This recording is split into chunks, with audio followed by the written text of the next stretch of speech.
Sure. So I don't know where the best place is, but where my gut's telling me to go is you said you graduated from college, which wasn't a norm in your family.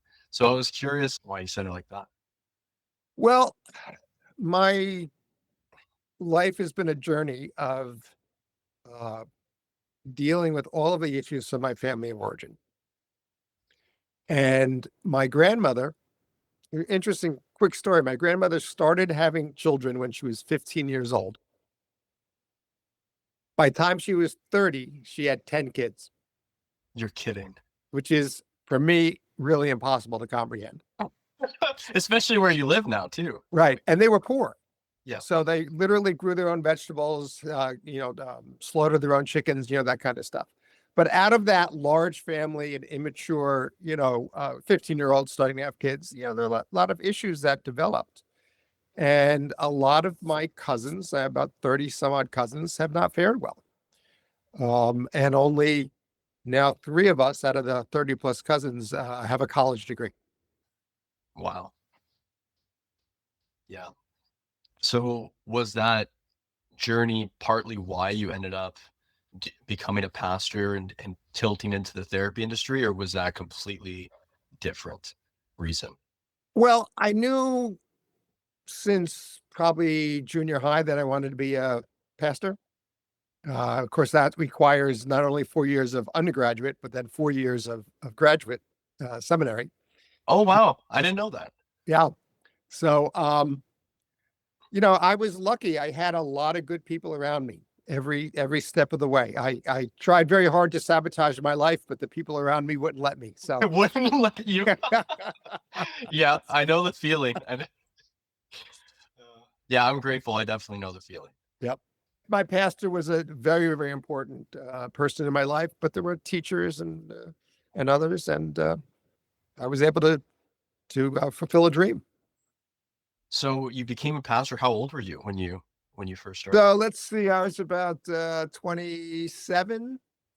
I had a church up in New Hampshire, and when I was in college, I had gone into when I was in seminary, I went to therapy, and my therapist was the assistant pastor in my congregation. And that's what gave me the model that you could be a pastor and a therapist. Yeah, because it seems like two, I guess, similar sort of careers, but it definitely seems uncommon to do both. No. We had a wonderful professor in therapy school about Blanton-Peale Graduate Institute. Her name was Margaret Kornfeld. And we were first semester, first year students, therapy students, totally anxious about how do we do this and whatever. And Margaret comes in and she goes, "You do know you've been talking to people for a long time." You're an expert at it. Right. Exactly. So after that distinction, like, was it hard for you to make the transition from pastor to therapist, or did you fully transition, or was it kind of you did both for a while? Like, what? Actually, I'm more wired to be a therapist than a pastor. Why is that? Um, I tell my pastoral colleagues this all the time, that their job is harder than mine. My job, people come in and we have an agreement. They're going to come see me and they're going to work on whatever they need to work on. And and we do that work, but it's an agreement. If you're a pastor in a congregation, you see all sorts of things going on out there in the congregation that you know about. Some of those people want help, some of them don't. And you sort of have to find a way as a parish pastor to tolerate all of that stuff that's going on in your congregation. It's because I imagine, just from knowing you, that you're a very giving and kind person that wants to help. It must be pretty difficult to sit and watch someone destroy their life potentially. I'm just obviously Yeah. paraphrasing, but Yeah. yeah. Is there any tips that you grew from that, or was it just something that you're like, I need to get and transition out of this because that's why? No, I actually enjoyed it. I really enjoyed it, but I knew I wanted to be a therapist. So Blanton-Peale Graduate Institute is an institution that trains primarily clergy to become therapists. So Interesting. that's where I went to school. Yeah. And how long was the schooling there? 3 years, Okay, that's not bad. full time academic, full time clinical. That sounds a little that sounds a little stressful. So I had 4 years of undergrad, 4 years of seminary, and 3 years of therapy school. At the time that you were doing that, did you meet your wife? Like, how did that where did that story start? My wife, actually, I went through a divorce while I was studying there. And this classic story, my current wife worked there. And, we just started hanging out. I'm Yeah. telling her my tales of woe, and she's telling me her tales of woe. And then next thing you know, we're dating. Oh my god. And how long have you been with her now? 31 years. Oh my god. Congrats. Yeah, there's a lot of conversation we can have around like relationships, and I'm sure you have some pretty solid advice there. For me, I'm pretty young in our relationship. I moved in with my partner like 10 months ago or so. Mhm. Is there any advice that you have for early relationship to like, is there anything that going through a divorce you learned that you're like, okay, I could probably help some young, particularly maybe men, but maybe this advice will be applicable to girlfriends and wives as well. But anything that comes to mind? Yeah. Set up and work on your communication styles from the get go. A lot of times I'll have a couple will come in, they've been married 10 years, 15 years. What's bothering you? And they tell me what's bothering them. And I go, and it's not just me. We all have this experience. So when did you first experience this with your spouse? Oh, when we Yeah. got married or before we got married or, 15 years ago. And what people tend to do is they tend not to speak about important issues because they don't want to upset their partner or they don't want their partner to get upset with them. And so, particularly men, we tend, in broad strokes, to Yes. internalize and keep stuff inside. Yeah, no, I typically find that there's this outer shell that appears hard, but for me, I love to be the pleasing source for my partner, right? Because my partner, she works at a hospital right now, and I don't want to be anything negative to her at all whatsoever. I think this is Goffman, marital couples therapist. He said that in a healthy relationship, you, it should be somewhere between 49 and 51% that I'm as interested in meeting my partner's needs as I am in my partner meeting mine. And if you can hold that balance at a roughly 50%, then you're off and running. So here's a question I have for you from my own personal curiosity. How do you vocalize when your needs are not being met or that you because here's the trick is I and I feel like a lot of people run into this. You just because of your parents or just the way that you learn to speak and vocalize, like maybe your parents like to talk over each other, so then you start to try to talk over it. So I find sometimes I am saying something, I'm asking something, but it's almost like I'm telling that person to do something, so they get upset and they snap back at me, and it's almost recreating that. So is there any advice you have for communication when your needs aren't being met? Well, very often it's what makes you aware that your needs are not being met. And very often we don't get that directly. So our needs are not being met. We have a busy day. We're working. This is going on. That's going on. We start feeling slightly irritated, but we're not even that aware that we're slightly irritated. And even if we did, we wouldn't know what we're irritated about. Yeah, That kind of that thing, exact feeling, that exact right? feeling. Mhm. So I really encourage people, particularly in this day and age, to do some kind of self-reflective discipline, whether it's meditation. I'm a brain spotting therapist. I work with another clinician on a regular basis. Something to help you stay in touch with your own internal process.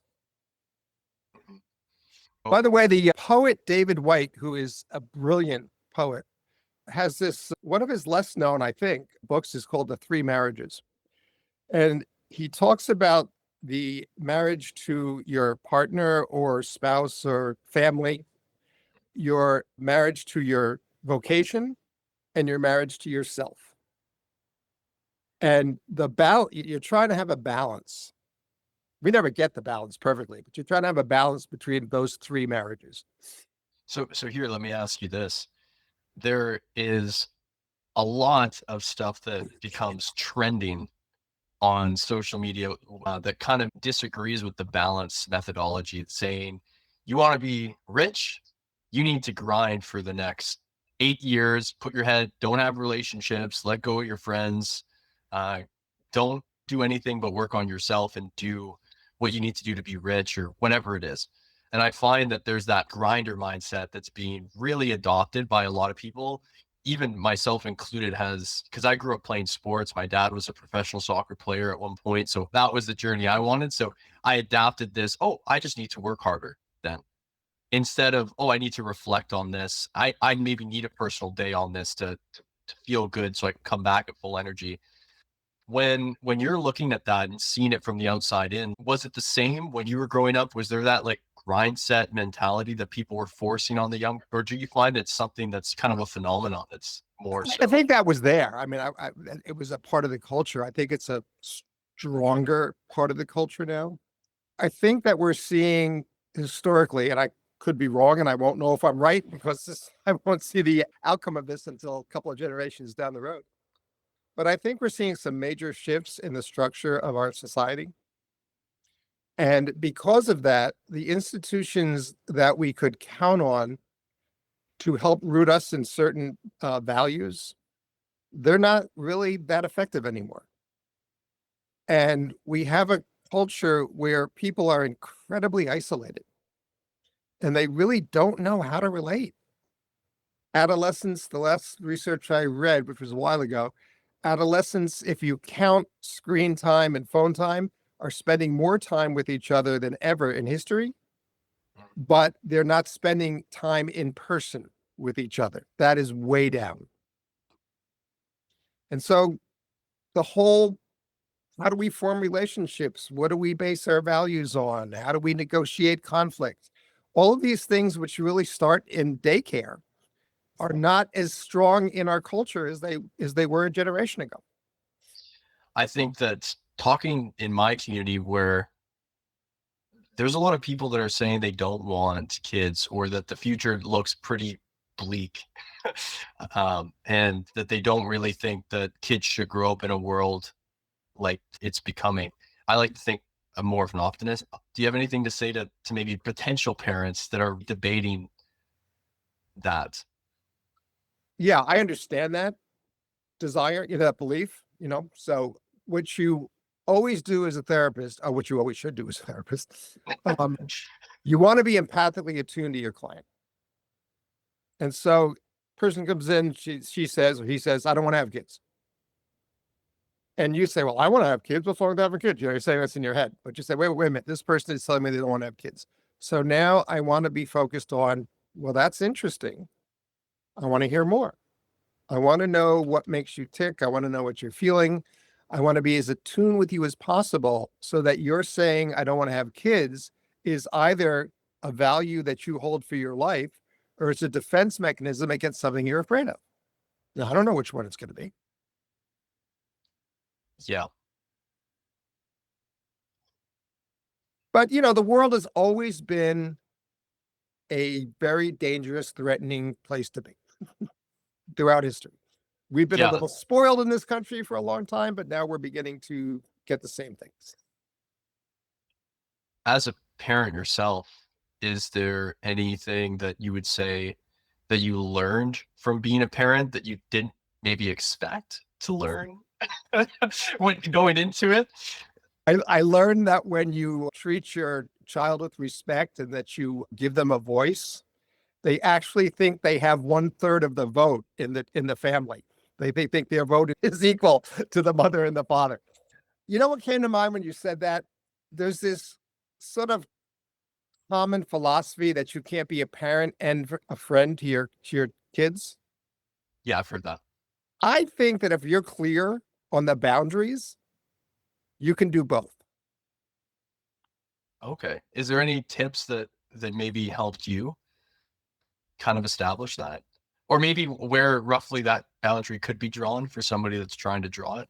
Yeah, empathic mirroring to the child. The best book on this is an old book, actually, by Alice Miller called Drama of the Gifted Child. most important thing that parents do for their children, besides feeding them, is empathically mirroring them, letting them know what they're feeling. And this helps the child understand, this is who I am. This is what joy is. This is what sadness is, and whatever. So you keep doing that. And then each step of the way, the child wants a little more separation. So you have to balance the separation so that it's appropriate. Is there anything that comes to mind, like in your journey with your kid? Do you Mhm. have anything that comes to mind, maybe either story wise or just maybe some moments where you cross the boundary or you're like, okay, there needs to be a boundary here. And there wasn't one initially. And I realize that now, and there should have been. Yeah, probably if we were here for a couple hours, I could probably come up with a bunch. Um, oh man, I should have dealt with that a few years ago. Um, so David, my son, he was about 14, 15, maybe 16. And we live in Manhattan. And there's an area of Manhattan called Hell's Kitchen, which is not really a place you want to go to by yourself. Is there a specific reason It's why? it's just a tough neighborhood. Yeah. And probably tougher, a generation ago than it is now because everything's gentrifying. But anyway, the kids decided that they were going to go to a under 18 club and they weren't going to tell their parents. So you got about 8 kids or more who are they all have their story, right? They have this whole plan and they're going to go to this non-alcoholic club. And I think it was on Halloween or something crazy. And of course, they thought that the parents would never get wind of this. And of course, Kids always think their parents are slow, hey?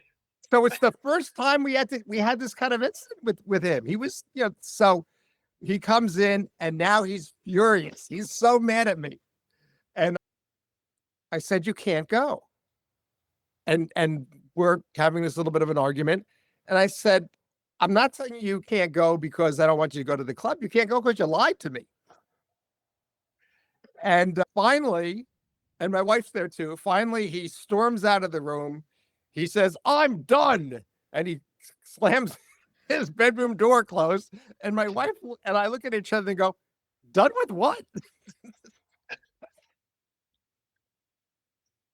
Yeah, there's from my personal experience, like with friends and myself with my parents, sometimes there's experiences that I've had where you have a direction where you're going that the parents like, that's gonna be a mistake, whether it's going to that party or hanging out with that friend that they know is trouble and they've vocalized that to you. But there's almost like and I don't know, I'm not a parent yet. I hope to know one day, but there's almost a letting go experience, I imagine, where you have to let them fail because, and from what I gather from my experience, I was always somebody who had to learn through failure myself. Um, I love the idea that I could read a book or listen to something and pick up enough to where I didn't have to relive that mistake that potentially could have been, throated or whatever the term is, like stopped before it happened. But yeah, I don't know how to do that or deal with that as a parent when you're looking at your kid and you're like, that's a huge mistake. But Quote by, I don't know if it's a quote, Murray Bowen, who is the family systems theorist. And he had a concept called self-differentiation, but for our purposes, we can just call it emotional maturity. And he said one of the manifestations of emotional maturity is the ability to tolerate emotional pain, not only in oneself, but in the other. And in broad strokes, we have a couple of generations now of parents who have raised their kids never to feel emotional pain. And if they don't feel emotional pain, they'll never learn to deal with it. so in the instance of, let's say your kid going to hang out with that friend that you know is trouble, Mhm. maybe is into some sketchy things, or you can just kind of sense that sort of vibe from them. Is there anything that you have for advice or maybe how you would take that on if that was happening under your roof? Yeah, once they hit adolescence, you really want to have conversations. You really want to know what they're thinking. Parents don't do this as much as they could, which is simply in one form or another saying, explain your thinking to me about this. This is what I know about this guy, and this is what you're thinking about doing. I'm a little concerned. So how's this going to work? You know, and you really put it back on them to process.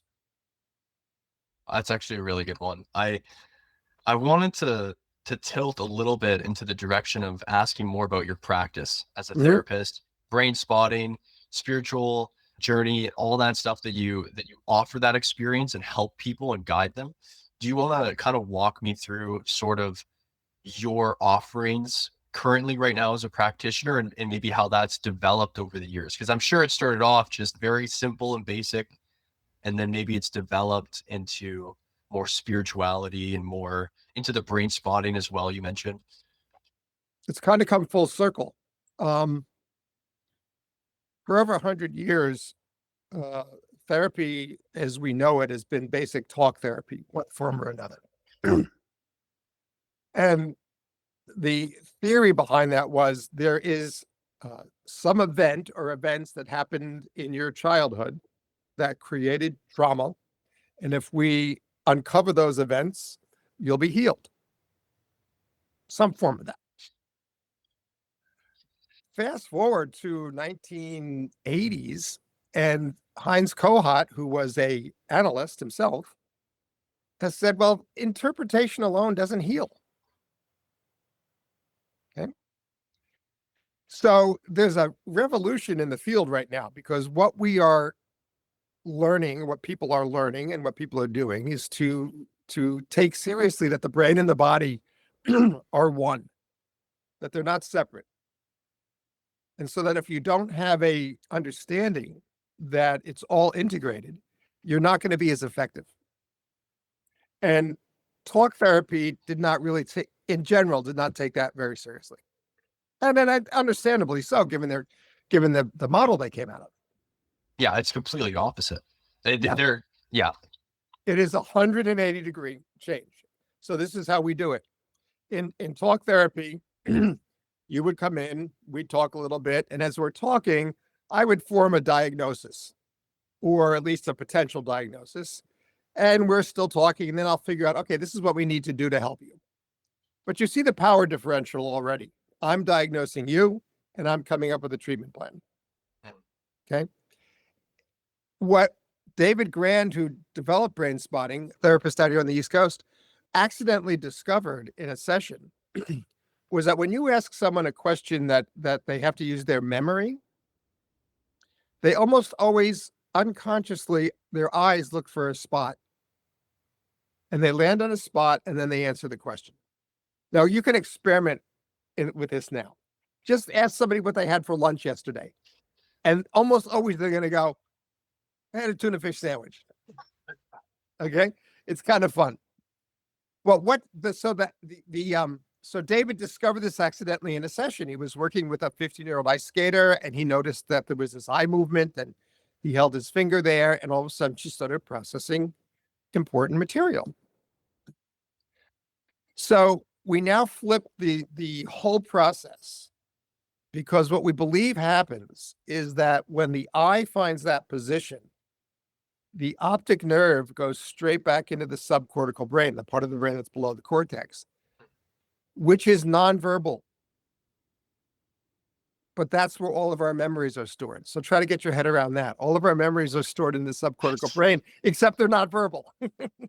That's So so interesting. think of them as a software program, right? The binary 1-0 kind of deal, right? It's a software program and it doesn't become verbal until the neural pathway takes it up here. I want to interject here to Sure. ask. There's a lot of people that talk about the subconscious mind and the different things that you have to do to maybe communicate with your subconscious mind, and your subconscious mind is going to be working in the background. So you got to make sure you feed it affirmations and positive words. And does that relate to what you're saying, or is it completely different, or what's your No, um, I don't want to go off on the tangent about that, but yes, in other words, the subconscious or the unconscious or the subcortical, it's everything below awareness. Okay. Now, here's where it gets crazy. We believe that by finding the brain spot, it activates the memories of the issues the client is dealing with. And so rather than me asking questions and the client following me, we ask the client to keep your eye on the spot, which we call a brain spot. And whatever comes up, just pay attention to it. Be interested, be curious, see where it takes you.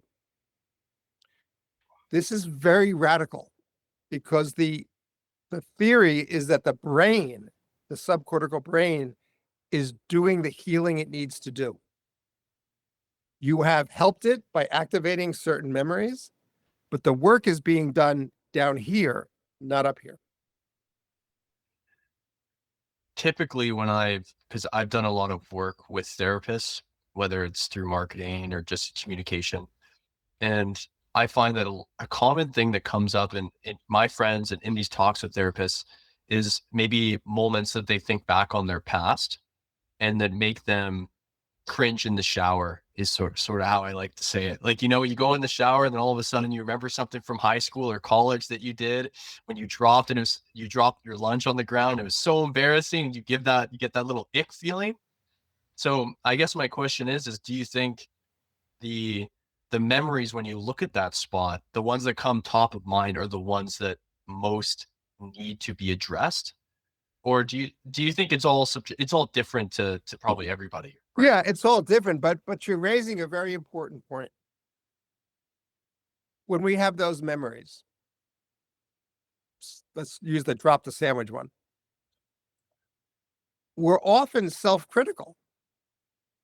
Oh, I did a stupid thing, that stupid kid or whatever, right? And now I don't know who said this, but it's a great line. When we criticize ourselves, we re-traumatize ourselves. And so when we have these memories where we were humiliated or where we were hurt or where we were confused, whatever, okay, it's having the same empathic attunement to ourselves that I help train therapists to have with their clients. So I dropped that sandwich. Oh, you poor kid. You must have been embarrassed. So that's tough when you're in front of your friends and you do something like that. That's all right. You're okay now. That kind of inner dialogue, very, very important. Mhm. I found from my personal experience, I I bought this course from Jordan Peterson a long time ago, and I think it was called Future Authoring or something like that, or something to do with authoring. And I would write out my past experience, stuff that came to mind from it would kind of take you back to elementary school and bring you all the way up. And I found that after I did that experience where I wrote all the things out that kind of came top of mind and that really bothered me, no matter how small it was, I found that a lot of those cringing moments in the shower, for me personally, I found that those weren't very common for me anymore. And I don't know if you have anything to say to maybe how journaling maybe kind of comes into the fold with Yeah, psychotherapy. because these memories that are unconscious, right? It's sort of analogous to having a secret. Hmm. And so if you, yeah, um, apparently, and I'm not an expert in this, so I could be wrong, but this is what I read fairly recently. Please. Traumatic memories apparently are stored in a different place in the subcortical brain than our regular memories are stored. Interesting.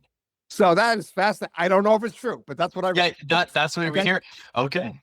So when you journal, you're actually releasing into consciousness a secret. But it's a secret you're revealing it to yourself. It had been a secret because it had been out of your awareness. May I ask you something? So when, for instance, journaling, because we're just on that topic. So if I'm journaling, sometimes I feel like it's difficult for me to get those ideas out on the page. Almost like I'm not wanting to let go or be open to myself to write something down. Like a lot of people don't want to journal, I think, for that same reason. They just can't get in that mood. I don't know if it's a vibration or if it's a mood or what term's the best. Do you find that there's it's almost like a flow state that you have to get into to unlock the, so to speak, kind of activity you can do with journaling? And from my experience, there's a cap. It becomes extremely draining. Like if you're talking to a therapist, if you're journaling, it can only happen for so long until almost something runs out, whether it's like whether you want to call it a social battery or whether you want to call it, does any of that mean anything to you from your experience and practice? What it's actually analogous to brain spotting. If you are doing the discipline of writing, of journaling, but you're primarily doing it from your cognitive brain, then it's like each thought has to be put down and context and syntax and all of that. Okay. And that is one way of journaling, and that's fine. But another way of journaling, and I think this comes from again, I've reached that point in my life where I'm never quite sure if I'm correct where I say these things come from. You're totally fine. I think this comes from the artist's way. It's a thing called Pages. And I have quite a few clients who have done it over the years. And in Pages, you sit down and you write for 30 minutes stream of consciousness. You don't think about it. You just write it. And to me, that's getting at a deeper part of the brain when you're writing stream of consciousness. Okay. From your experience, like let's just say, because obviously you're human, right? There's always stuff that happens. There's stuff that happens in life that makes you either anxious or upset. Do you find that it maybe is there a toolkit that you like to use right now that's working really good for you and you have tough moments? Like it might be a playlist, or it might be, like you said, you had a community that you talk to as well, like in the brain spotting world. There's several things. One, I meet with a group of brain spotters on a monthly basis, and sort of peer supervision, consultation, that kind of thing, or just really staying in touch with each other, really. I do my own brain spotting on a regular basis with a partner. We brain spot each other. But then on a deeper level, and this is the direction I'm moving, and when I said full circle, since I am a pastor, is I'm integrating the brain spotting techniques with spiritual work. Yes. And I think this is crucial, regardless of where you are. And I do not want to get off into politics on this podcast, but regardless of where you are politically, you really, it's pretty clear that our country is polarized and that we're an extremely anxious culture. When you're extremely anxious, you're likely to make bad decisions. And so how do you manage your anxiety? How do you manage your fear? How do you manage things that you see going on that grate against your values, whatever those values are? And you have to have some kind of belief or philosophy or lens that, how do I deal with a world where there's so much suffering? And my take is that Western culture keeps trying to dodge that question. But there is just a lot of suffering in life. And usually people try to deny it or dissociate from it, or maybe I'm a bad person, that's why I'm suffering. All sorts of reasons why people think they're suffering. Yeah. It's why, for whatever reason, it's here. There's a lot of suffering in life, but there's a lot of joy. So how do you hold that balance is what I'm saying. Yeah. So when you're practicing and helping people through using those two almost skill sets that you have, where do you think the line becomes, like between brain spotting and introducing the spirituality aspect into it? Where do you find that? Depends on the client. Yeah. So I let the client know that I do this, but it's really up to them if they're interested in pursuing that. I have some clients who are incredibly spiritual. They just don't use that language. So I don't say anything. Yeah.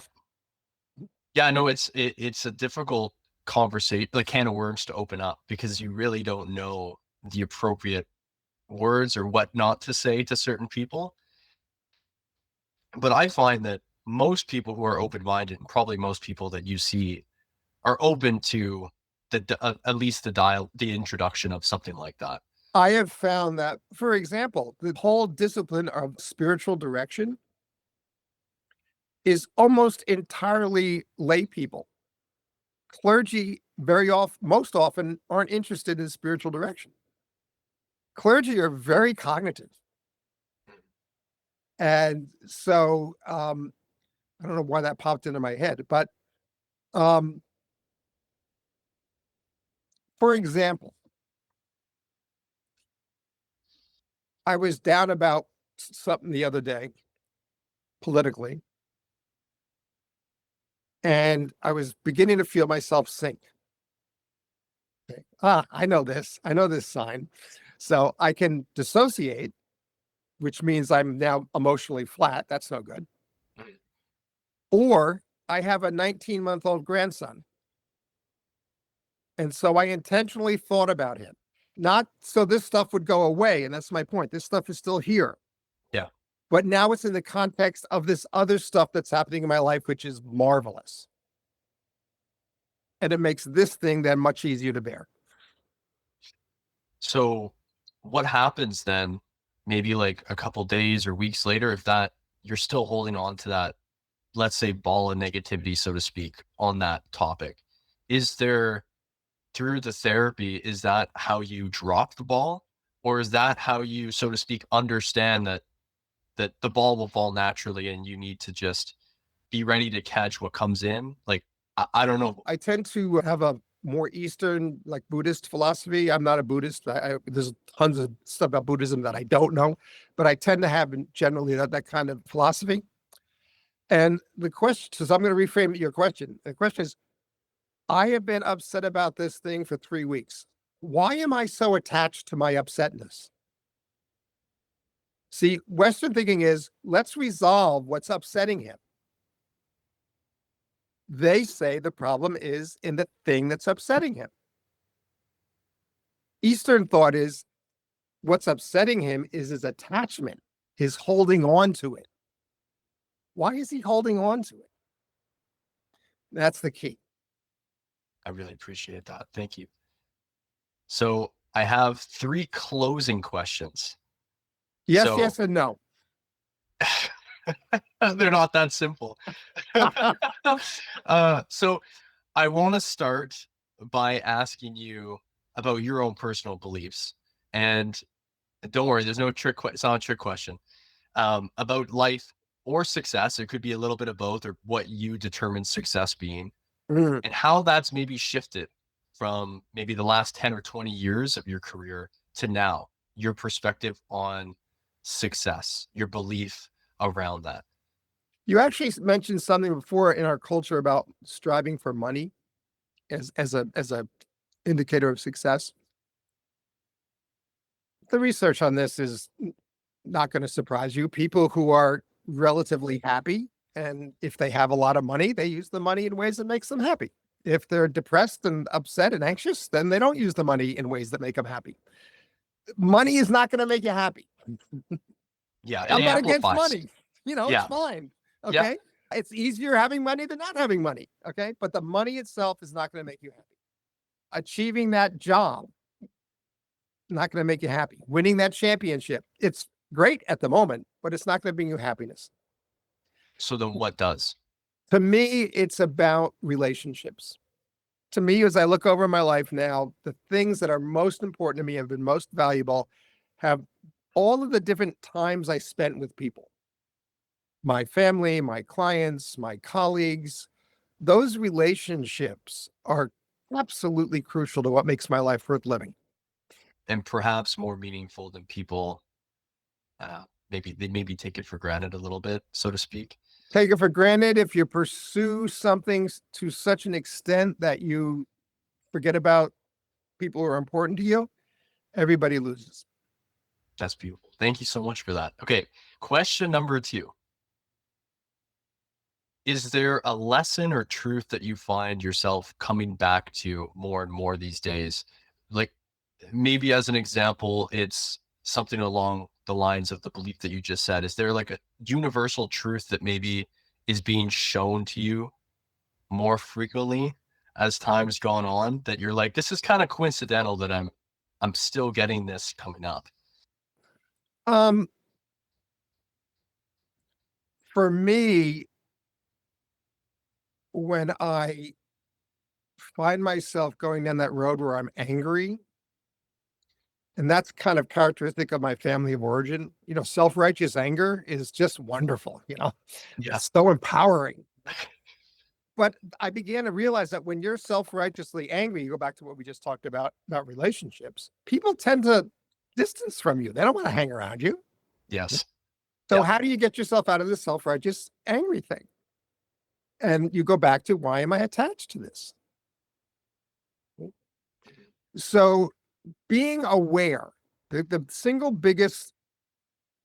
most important thing in my life was something my very first therapist told me many, many years ago. And he said, the most important thing we have is awareness. And, the Buddha said, I'm awake. I'm aware. I know what's happening. Okay. To me, that's what I do with my clients. I try to help them become aware. I love it. Thank you so much. The final question is sort of an easy one. Everybody has a guilty pleasure. Everybody. I have a guilty pleasure. What is your guilty pleasure when you're feeling good? It could be a favorite food, maybe a place that you go to eat frequently. It could be maybe a TV show. I'll tell you my latest guilty pleasure. I probably Let's have hear had it. a string of them through my life. I have discovered reaction videos on YouTube. Oh, discovered. Okay. Okay. So fairly recently. And that's fine, except that I've noticed, and then I bought these Bose noise canceling headphones. So my headphones don't disturb my wife Yes. when I'm listening to these reaction videos. The problem is I'll start watching them at 11 o'clock, say, and then I'll look up and it's freaking 1:30 in the morning. Oh, it's one of those. Yeah. Yeah. But I'm having a Oh, blast. that's so funny. Oh, well, thank you so much, Bill. It's been an Thank you, absolute sir. pleasure. Yeah. Awesome. Okay, we definitely have to do a part 2 as well because there's so many holes I want to go down with you. I'd be happy to do it. Oh, thank you. It was Okay. fun.